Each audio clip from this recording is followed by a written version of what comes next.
In this video, my family and I are stand-up paddleboarding in Marblehead Harbor. It is the summer of 2021.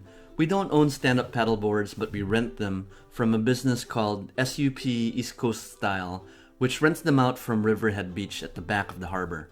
We have known the owners, Leia and Christos, for several years when we had first taken our first lessons on a stand-up paddleboard. They are great people, and if you want to rent stand-up paddleboards, I highly recommend them. They give lessons and also offer birthday party options for kids. I'll leave their website in the description for this video. Stand-up paddleboarding is a great way to be on the water with family.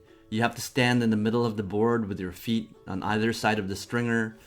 That's the middle part of the board. There's usually a handle in the middle of the board, and that can mark where you stand.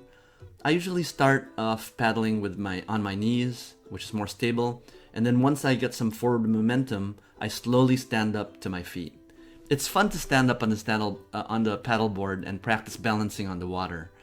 If you're new or if there are rough waves or wind, you can also sit on your knees and paddle that way too. It's more stable. SUPs are so quiet and low maintenance and easy to use. They can be inflatable or rigid.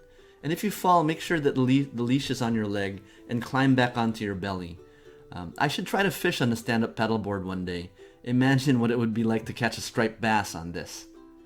Marblehead Harbor is a great location for stand-up paddleboarding.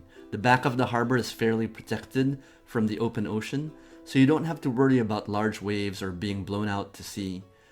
You can easily paddle among the many boats in the harbor and stop at small rafts or at various beaches along the shore. We're so lucky to live in an area near the ocean, and stand-up paddleboarding gives me and my family another activity to be on the water together. If you're really strong, you can actually paddle out to the lighthouse at the tip of Marblehead Harbor and then back, but that's a long paddle. We try to pick nice warm days to go out and stand-up paddleboard. We try to avoid windy days because when you're standing up on a paddleboard, your body can act like a sail and you can get blown downwind really quickly, and it'll be very difficult for you to paddle back.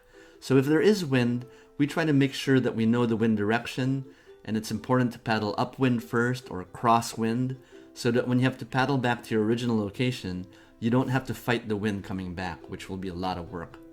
I hope you like this video. Do you stand up paddleboard? Do you have any tips or techniques to share? Please share them in the comments below, and please click like, comment, or subscribe. Thanks for watching.